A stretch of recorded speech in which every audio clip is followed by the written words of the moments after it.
Suara air keran yang tidak dimatikan dari arah kamar mandi membuat Helene yang baru saja pulang menjadi geram.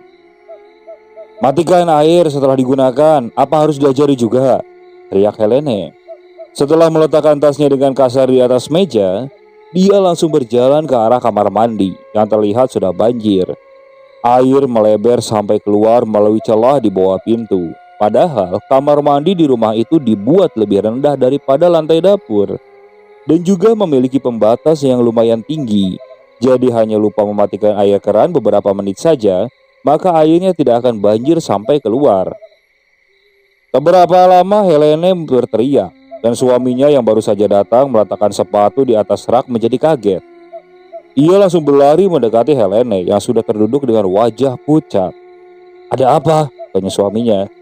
Seakan tak mampu lagi berbicara, Helene hanya menunjuk ke arah kamar mandi.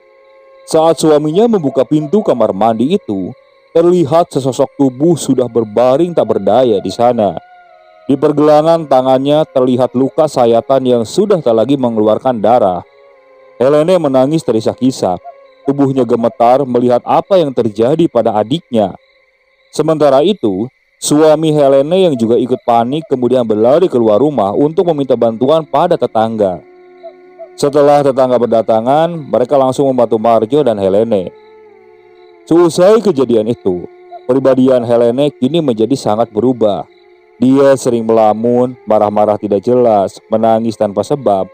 Bahkan pernah suatu ketika, waktu di bulan April, Helene kedapatan ingin membunuh dirinya sendiri dengan cara menggantung dirinya.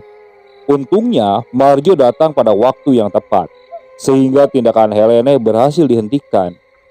Tak lama setelah itu, Helene mendapatkan kabar bahwa ibunya meninggal karena kecelakaan saat pergi ke pasar bersama bibinya Helene.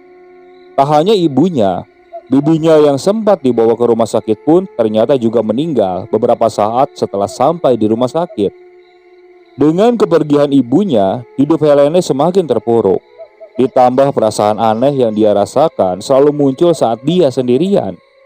Perasaan sedih dan kalut yang teramat sangat membuatnya selalu ingin mengakhiri hidupnya. Pada bulan Juli di tahun 2004, Helene lagi-lagi mendapatkan kabar duka. Dua keponakannya yang berusia 12 tahun dan 7 tahun meninggal karena terserang muntaber. Di tahun itu, satu persatu anggota keluarga besarnya mati dengan berbagai macam sebab. Entah apa ini hanya kebetulan saja atau ada sesuatu yang besar di balik semua tragedi ini. Helene mulai bertanya-tanya tentang semuanya pada dirinya sendiri. Apa karena dia belum mendapatkan jawaban, Helene memutuskan untuk pergi ke rumah ayahnya. Namun belum sempat ia membicarakan tentang keinginannya pada Marjo, sang ayah meneleponnya. Suara ayahnya di seberang sana terdengar berat, sesekali beliau batuk. "Pulanglah secepatnya Helene. Ada yang ingin Amai bicarakan kepadamu. Ini sangat penting, menyangkut keluarga kita," ujar ayahnya. Marjo mengangguk sebagai tanda ia mengizinkan Helene untuk pulang. Keesokan harinya, Marjo dan Helene bersiap untuk berangkat menuju desa tempat ayahnya tinggal. Ayahnya tinggal di provinsi yang berbeda. Di jalan, Helene tak berhenti memikirkan apa yang ingin ayahnya bicarakan kepadanya. Setelah menempuh perjalanan panjang dan cukup melelahkan, akhirnya mereka sampai di desa kelahirannya. Marjo dan Helene memang berasal dari desa itu. Mereka berdua sama-sama anak orang terpandang di sana. Dan dari sekian banyak muda-mudi desa, hanya merekalah yang mampu bersekolah hingga ke perguruan tinggi. Keduanya turun dari mobil. Helene menghela napas panjang saat melihat rumah masa kecilnya itu. Rumah besar bercat pink tersebut kini tampak sepi dan tampak tak terurus. "Masuk," tegur ayahnya yang sudah berada di pintu. "Beginilah keadaan rumah ini sekarang, sunyi dan suram. Bagaimana kabar kalian?" ucap ayahnya dengan mata bergantian menatap anak dan menantunya tersebut. "Seperti ini, Mai. Raga dalam keadaan sehat, tapi hati dan pikiran rasanya kacau sekali. Amai terlambat menyadari. Andai saja Amai lebih awal sadar, mungkin keluarga kita masih lengkap," ujar ayahnya yang membuat Helene mengerutkan alisnya. "Maksud Amai gimana?" "Keluarga kita kena santet," jawab ayahnya membuat Helene melotot. Santet? Ayahnya hanya mengangguk. Jantung Helene berdebar cukup kencang. Bagaimana Amai tahu? Tanya Marjo. Lihat ini, nak. Aku menemukannya sehari sebelum aku menelepon kalian. Ujar ayahnya memperlihatkan sesuatu yang berada di dalam ember. Apa ini, Mai? Tanya Helene. Aku yakin ini tanah kuburan. Kalau ini sepertinya tulang kucing. Dan yang itu aku tidak tahu akar tanaman apa. Ujar ayahnya coba menjelaskan. Sulit dipercaya, tapi kejadian demi kejadian yang terjadi pada keluarga kita ini membuat aku yakin kalau santet itu benar-benar ada. Dan benar kata Amai, keluarga kita hendak dimusnahkan melalui santet. Sekarang hanya ada Amai dan kau, Helene. Hanya kita berdua yang tersisa. Aku bersumpah akan membalas semuanya pada orang-orang yang telah menjantet habis keluarga kita. Amai tahu siapa dalangnya. Ayahnya terlihat terdiam untuk beberapa saat. Kemudian ia menghela napas panjang. Amai yakin dia orangnya. Siapa, Mai? Tanya Helene. Lapu Kamboy.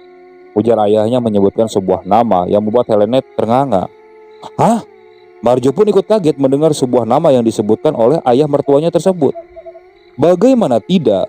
Sebab Lapu Kamboy adalah rekan bisnis ayah mertuanya itu. Kenapa dia sampai melakukan itu, Mai?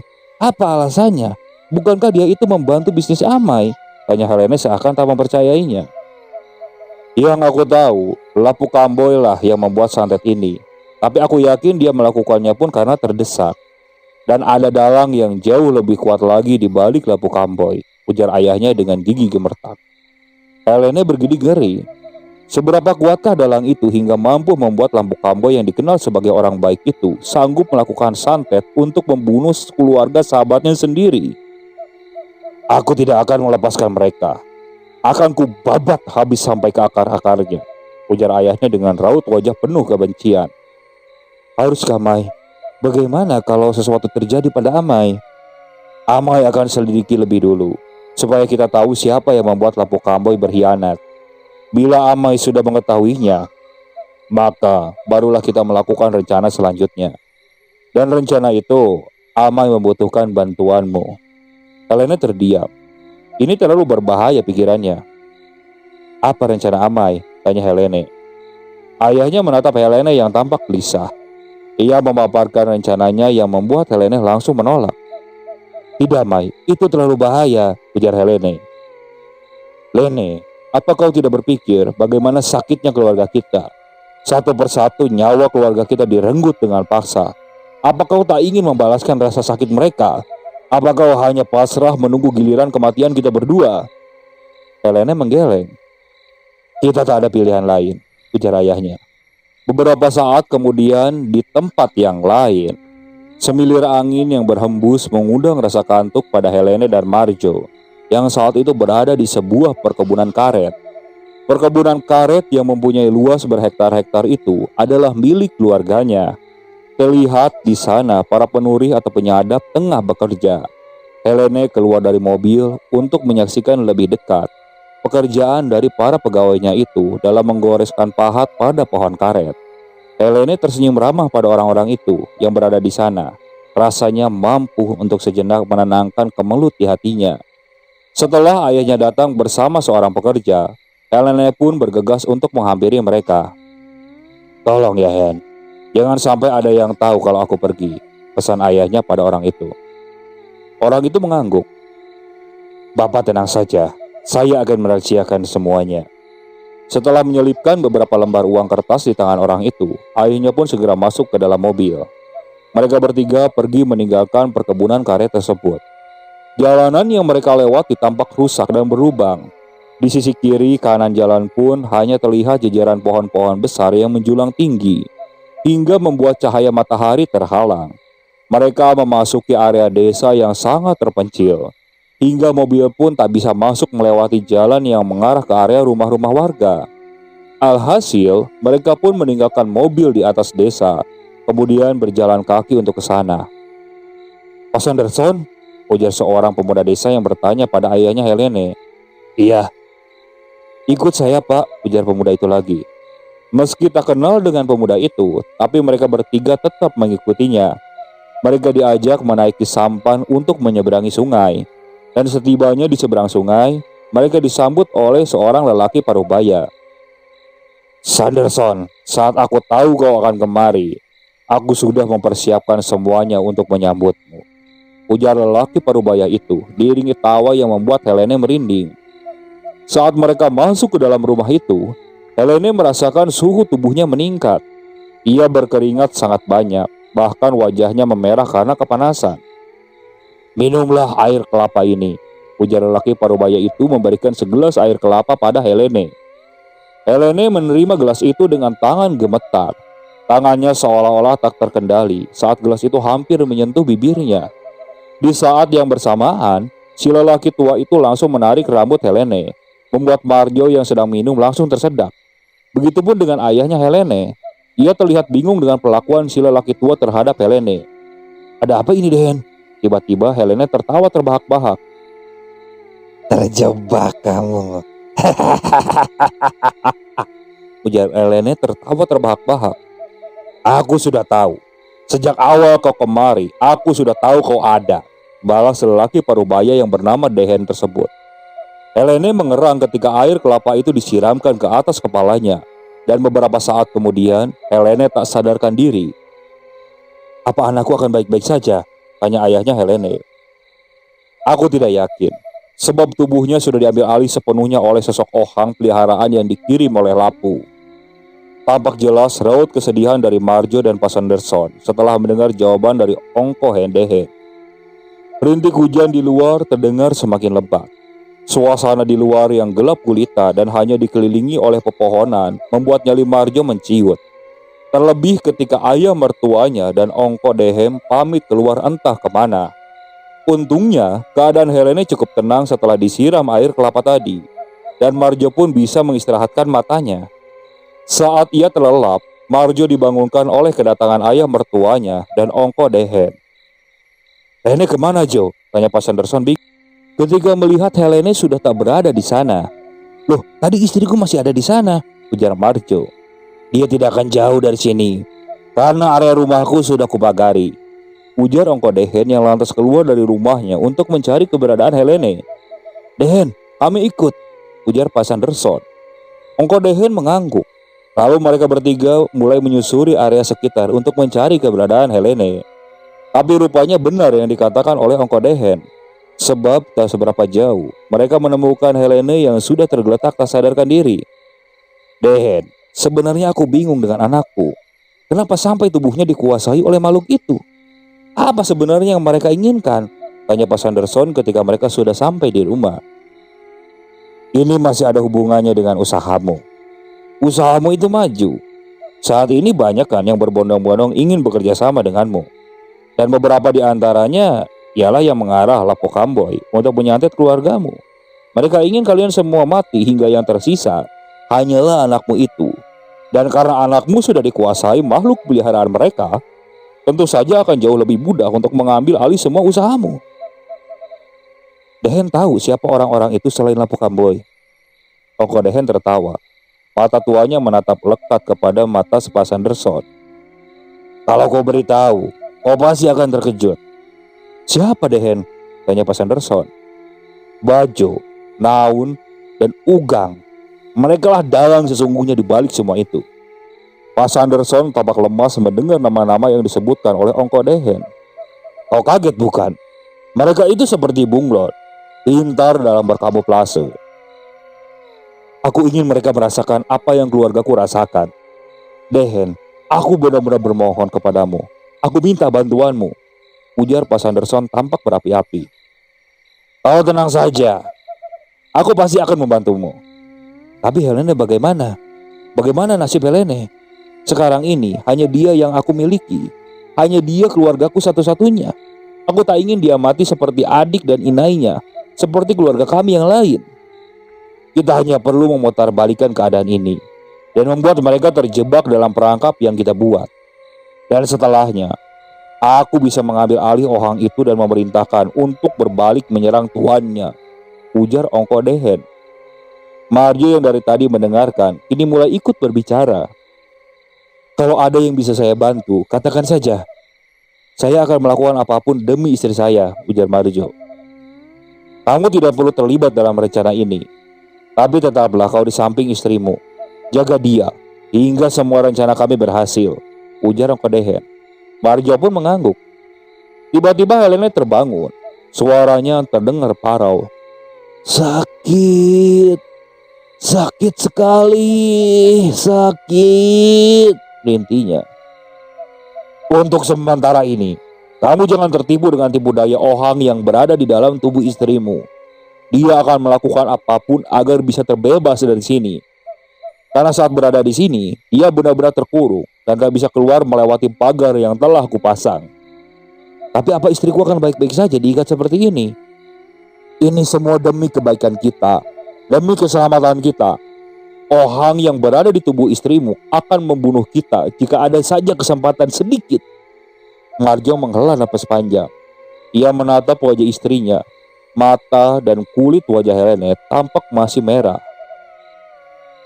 Beberapa saat kemudian, bebauan dupa dan kemenyan bercampur aroma wangi bunga-bungaan tercium dari arah sebuah ruangan kamar yang baru saja dimasuki oleh Ongkodehen dan Pak Sanderson. Suara rapalan mantra dari dalam ruangan itu membuat Marjo bergidik. Sayang, kaki dan tanganku sakit. Tolong lepaskan ikatan ini, ucap Helene yang membuat Marjo terlonjak kaget. Marjo coba mengacuhkan Helene. Ia sedikit menjauh untuk memberikan jarak. Takut kalau sampai Helene melakukan seperti apa yang dikatakan oleh Ongkodehen sebelumnya. Tiba-tiba, suara sesuatu seperti mendarat di atas atap. Di tengah suasana tajaman itu, Marjo mencoba membayangkan segala sesuatu yang indah dan lucu untuk menghilangkan rasa takutnya. Namun semakin ia mencoba, Marjo malah dibuat lebih kaget lagi kala ia mendengar suara Helene yang terdengar berbeda. Lepaskan aku! Lepaskan! Hei, lepaskan aku! Marjo memalingkan wajahnya ke arah dinding, berusaha untuk menghindari tatapan-tatapan mata Helene. Namun begitu ia memejamkan mata, sesosok wanita gundul dengan payudara menggelambir hingga ke betis. Wajahnya menyeringai, dari matanya keluar cucuran darah berwarna hitam. Terlihat jelas, dan ketika Marjo membuka mata, bayangan sosok menyeramkan itu langsung menghilang. Sekali lagi Marjo harus dibuat panik kala melihat Helene berbuat sesuatu yang membahayakan dirinya. Helene terus menggigit lidahnya hingga berdarah, dan mulai keluar darah itu dari luka gigitannya tersebut. Marjo langsung mendekat dan berusaha membuka mulut Helene agar lidah istrinya tersebut tidak putus. Namun kini gantian, tangan Marjo yang digigit keras oleh Helene sampai-sampai membuatnya berteriak kesakitan. Dalam keadaan seperti itu, Marjo berusaha untuk melepaskan gigitan Helene dari tangannya. Kali ini dia menggunakan kain untuk menyumpal mulut Helene supaya tidak menggigit lidahnya lagi. Dan setelah beberapa saat, Marjo pun berhasil. Ia melihat luka gigitan di tangannya yang terus mengeluarkan banyak darah. Marjo tersadar. Tubuhnya mulai lemas setelah mendapatkan gigitan dari Helene. Darah dari lukanya itu masih terus keluar, menetes di lantai rumah. Tiba-tiba, rumah itu bergoyang, seperti terkena angin puting beliung. Namun kejadian itu hanya berlangsung beberapa detik saja, yang dimana ketika Marjo menghela napas panjang, lagi-lagi dia dikagetkan dengan suara seperti angin ribut dari atas rumah, diiringi dengan suara-suara menggeram aneh dan tawa cekikikan dari arah luar. Marjo yang sudah ketakutan sedari tadi, ditambah lemas akibat luka gigitan yang terus mengeluarkan darah, akhirnya Marjo tumbang dan tak sadarkan diri. Marjo, Marjo, bangun, ujar Pak Sanderson menyadarkan Marjo. Saat Marjo tersadar, ia lihat tangannya sudah diobati oleh Ongkodehen, dan Helene tampaknya sudah tertidur. Pai, apakah semuanya akan baik-baik saja? Tanya Marjo dengan suara gemetar. Semuanya akan baik-baik saja. Percayalah padanya. Dia yang akan menolong kita, ujar Pak Sanderson menunjuk ke arah Ongkodehen. Apa kau sudah ditampakkan oleh sosok Ohang? Tanya Ongkodehen. Marjo menggeleng, sebab ia benar-benar tidak tahu tentang Ohang yang dimaksud oleh Ongkodehen. Wanita gundul dengan payudara menggelambir hingga ke betis. Dialah sosok Ohang yang dikirim untuk menyiksa istrimu. Ya, saya melihatnya. Saat saya memejamkan mata, sosok itu sangat jelas sekali. Saya kira saya hanya ketakutan hingga membayangkan sosok-sosok menyeramkan seperti itu, ujar Marjo. Ia berusaha memberikan ketakutan padamu, sehingga kau melepaskan istrimu dan membiarkannya membawa Helena pergi entah kemana. Tapi tindakan yang kamu lakukan tadi sangat benar. Kamu memang benar ingin kesembuhan untuk istrimu, lanjut Mongkodehen. Marjo menunduk. Ia menghela napas lega. Sampai kapan kira-kira istri saya sebegini? Tanya Marjo kemudian. Sampai kita berhasil membabat habis orang-orang itu, ujar Mongkodehen terdengar sangat bernafsu. Suasana rumah mewah yang seluruhnya dibangun menggunakan kayu ulin tersebut nampak lenggang. Dedaunan yang kering gemercik tertiup angin, terdengar suara seseorang dari dalam rumah itu. Halo, ini siapa? Ujarnya mengulangi pertanyaan yang sama saat si penelepon misterius yang sudah berkali-kali menelepon. Namun ketika diangkat, si penelepon misterius itu hanya diam saja, dan hanya suara helaan napas berat yang terdengar dari seberang sana. Hei, jangan ngerjain orang, dasar kurang ajar, tak ada adab kamu, ucap wanita itu lalu menutup teleponnya. Wanita itu adalah istri dari Naun. Saat dia meletakkan HP-nya, tiba-tiba HP tersebut kembali berdering.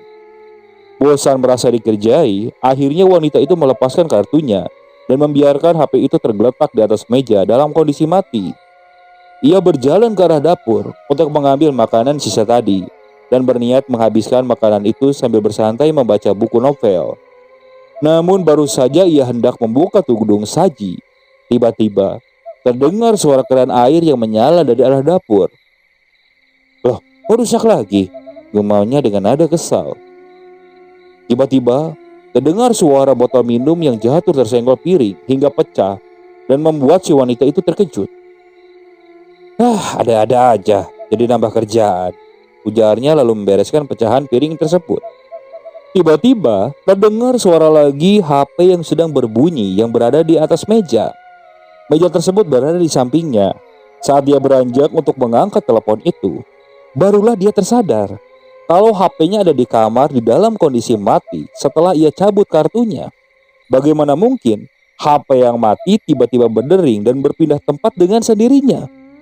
Belum sempat ia mendapatkan jawabannya, tiba-tiba saat ia hendak mengangkat kepalanya ke arah meja, terlihat sosok besar bertubuh tinggi dengan memiliki bulu merah di sekujur tubuhnya, seperti seekor kera. Sosok itu menyeringai, memperlihatkan giginya yang panjang dan penuh dengan darah. Wanita itu lalu berteriak ketakutan. Ia coba berlari menghindari sosok itu.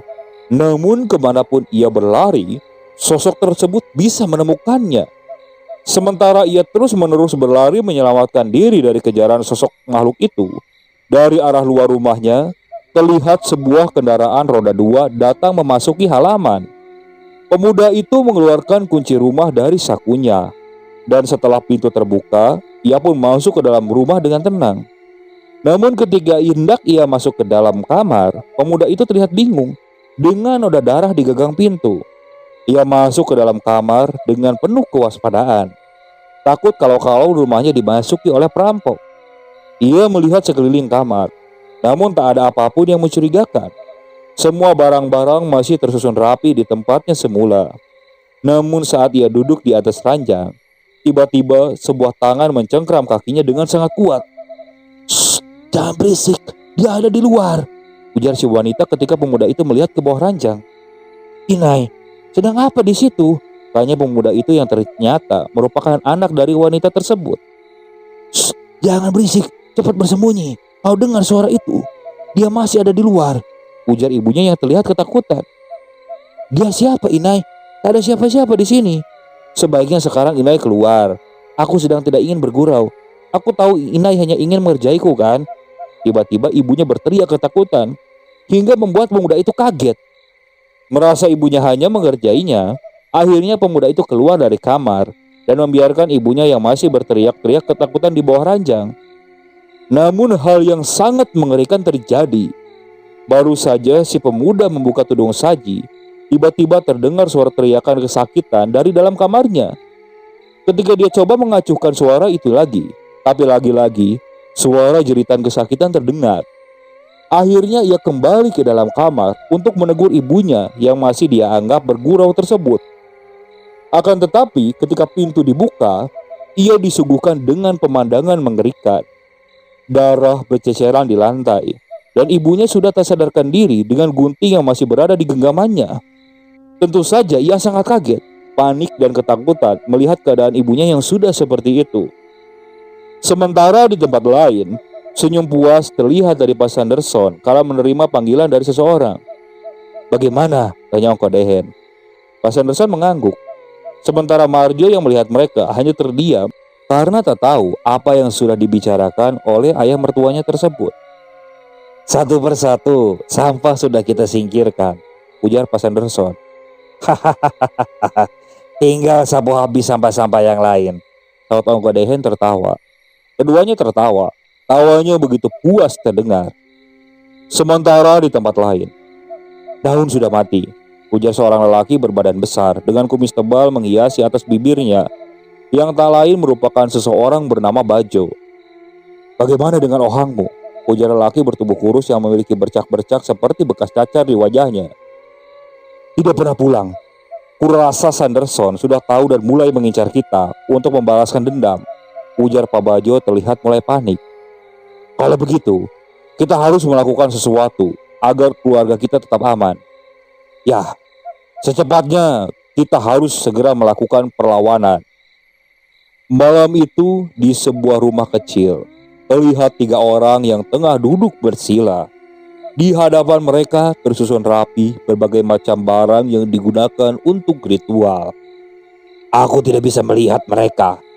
Orang yang menolong Sanderson pasti memiliki ilmu yang tinggi. Tidak mudah melawan mereka, karena kita saat ini seperti diserang oleh kawanan kelelawar dalam kegelapan. Kita tidak bisa melihat mereka, tapi mereka bisa melihat kita dengan jelas," ujar lelaki tua itu. Pak Bajo dan Pak Ugang tampak panik mendengar ucapan orang tua tersebut. "Apa tidak bisa kalau kita melakukan hal yang serupa, buat agar kita tidak terlihat oleh mereka? Jadi mereka tidak akan bisa menyerang kita," ujar Pak Ugang. Lelaki tua itu terdiam. Beberapa saat kemudian ia menggeleng. "Kau tak bisa lepas tangan begitu saja. Kau harus buat Sanderson mati," ujar Pak Bajo. Pertemuan mereka malam itu diakhiri dengan perdebatan besar antara mereka yang saling menyalahkan. Sementara di tempat yang lain, masih malam itu juga, anak dan istri Pak Bajo mengalami kecelakaan tunggal saat akan pulang ke rumah mereka. Tak ada yang selamat dalam kecelakaan itu. Istrinya meninggal di tempat kejadian, sementara anaknya meninggal dalam perjalanan menuju rumah sakit. Pak Bajo dan Pak Ugang semakin panik, karena satu persatu keluarga mereka mulai terkena imbasnya. Sementara itu, Lapo Kambo yang sudah mengetahui hal itu mulai membuat benteng diri dan keluarganya agar terhindar dari balas dendam Pak Sanderson. Sementara di tempat lain, "Hahaha, sampah itu benar terlihat menjijikan," ujar Pak Sanderson. "Maaf sebelumnya Ngko, tapi bagaimana dengan istri saya? Apa istri saya bisa secepatnya terbebas dari orang tersebut?" tanya Marjo. "Sebentar lagi, di saat Bajo mati, maka ohang miliknya ini akan mudah kita kendalikan," jawab Ongko Dehen. Marjo menghela napas panjang. Selama berada di rumah Ongko Dehen tersebut, Marjo benar-benar tak bisa tidur dengan nyenyak. Dia selalu ketakutan setiap saat, takut agar berbagai hal yang ia sendiri sulit untuk jelaskan. Sementara di tempat lain, "Ampun, tolong jangan bunuh aku, tolong, ampun. Saya akan melakukan apapun. Ampun," ujar Pak Bajo seraya mengangkat kedua tangannya tinggi-tinggi. Makhluk yang sama yang dengan mengganggu istrinya Naun terlihat menyeringai dengan mulut yang meneteskan darah menatap Bajo. Saat makhluk itu bergerak, Pak Bajo yang ketakutan pun langsung berlari. Namun orang-orang di sekitarnya tak ada yang melihat sosok tersebut. Pak Bajo sampai menangis-nangis karena ketakutan. "Sejak kapan dia seperti ini? Perasaan beberapa hari yang lalu saat aku bertemu dengannya, dia masih baik-baik saja," ujar Pak Ugang yang saat itu menjenguk sahabatnya tersebut. "Setelah pemakaman anak dan istrinya, dia jadi begitu," jawab salah satu kerabat Pak Bajo.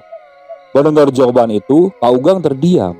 Namun tiba-tiba Pak Bajo berusaha melukai dirinya sendiri. Yang beruntungnya, tindakan tersebut langsung dicegah oleh keluarganya. Akhirnya Pak Bajo dipasung agar tidak melukai dirinya sendiri maupun orang lain. Akan tetapi, tak sampai 24 jam, Pak Bajo ditemukan meninggal dunia dalam keadaan masih terpasung. Di tempat yang lain, lagi-lagi Pak Sanderson dan Ongko Dehem tertawa puas. Dan setelah malam itu, setelah kematian Pak Bajo, Ohang yang berada di dalam tubuh Helene berhasil dikendalikan oleh Ongko Dehem. Dan Ohang tersebut diperintahkan untuk menyerang keluarga Ugang. Matahari pagi itu bersinar cerah. Senyuman di wajah Helene, Marjo, dan Pak Sanderson yang tengah menikmati suasana pagi itu terlihat puas. "Kapan kita pulang, Mai?" tanya Helene. "Sebentar lagi," jawab Pak Sanderson masih dengan bibir tersenyum. Di tempat yang lain, di rumah Pak Ugang, ini dia mengalami sesuatu yang dialami seperti Helene. Dia yang sekarang lebih banyak melamun. Sempat beberapa kali hendak melakukan bunuh diri, tapi untungnya perbuatan itu selalu berhasil dihentikan oleh anaknya yang masih berada di rumah itu. Setelah kepulangannya dari luar kota beberapa minggu yang lalu.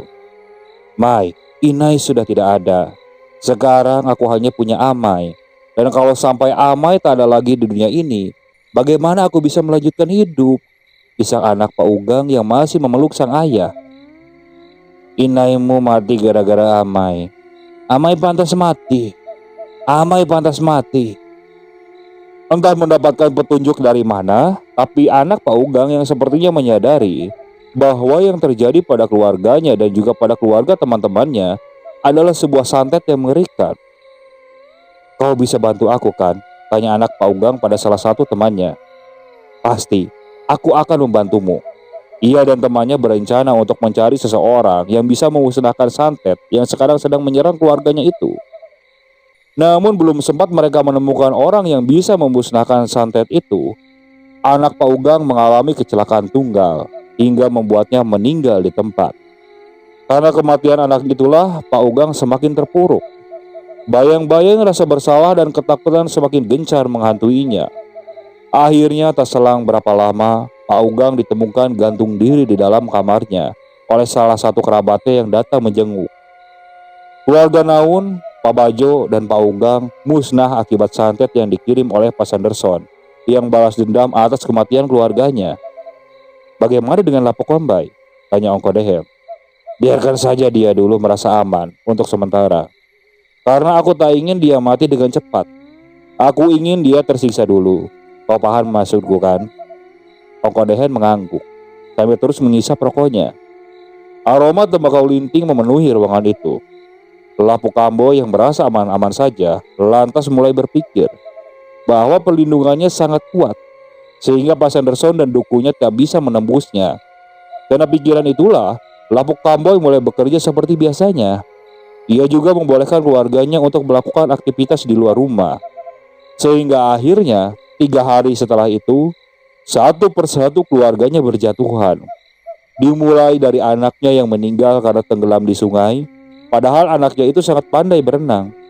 Hingga rasanya ia tak mungkin tenggelam dengan keadaan sungai yang tidak begitu dalam alias air dangkal.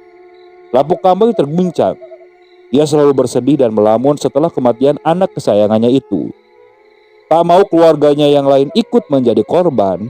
Akhirnya Lapuk Kambo memutuskan untuk menemui Pak Sanderson. "Aku bersalah, Son. Aku sudah mengkhianati persahabatan kita. Aku minta maaf. Kalau kau ingin aku mati, bunuhlah aku, Son. Tapi tolong, jangan kau bunuh keluargaku." Kisah Lapuk Kambo bersujud di kaki Pak Sanderson. Pak Sanderson hanya diam saja. Ia tak berbicara sepatah kata pun. Yang dimana diam Pak Sanderson itu membuat Lapuk Kambo emosi. Namun saat Lapuk Kambo berbicara kasar dan mengumpat kepadanya, Pak Sanderson hanya tersenyum. Ia seakan tak menanggapi. Hingga tiba-tiba Lapuk Kambo terdiam. Kala menerima panggilan telepon, raut wajahnya seketika berubah. Anak dan istrinya kini sudah tak ada lagi. Lapuk Kambo yang tak ingin menjadi korban santet selanjutnya, kemudian memutuskan untuk mengakhiri hidupnya. Ia mati bersama rumahnya yang terbakar. Pak Sanderson tertawa puas. Ia tersenyum melihat wajah Ongko Dehem. "Terima kasih, Dehem. Berkat kau, aku bisa membalaskan dendam keluargaku," ucap Pak Sanderson. Kau dan aku sudah berteman lama.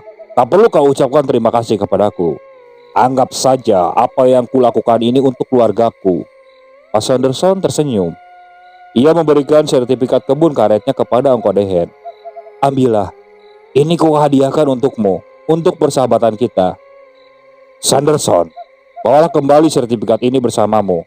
Lagi pula, mau kuapakan kebun karet itu? Kebun karetku di sini masih banyak yang tak terurus." Setelah kejadian itu, kini kebahagiaan kembali menyelimuti keluarga Pak Sanderson. Walaupun keluarga mereka sudah tidak lengkap lagi. Kini, Marjo dan Helene memutuskan untuk tinggal di rumah sang ayah agar ayahnya tidak lagi merasakan kesepian. Oke, sekian untuk cerita kali ini. Saya mohon maaf apabila masih banyak kekurangan dalam pembawaan ceritanya. Kritik dan sarannya silakan kalian bisa cantumkan di kolom komentar. Tak lupa saya juga ucapkan terima kasih kepada narasumber yang sudah membagikan kisahnya, termasuk para penonton yang sudah mampir dan mendengarkan cerita dari channel Rentera Keramat ini. Semoga kalian selalu diberikan kesehatan, dilancarkan rezekinya, dan dijauhkan dari musibah. Terus ikuti cerita yang dibawakan oleh channel Rentera Keramat ini. Assalamualaikum warahmatullahi wabarakatuh.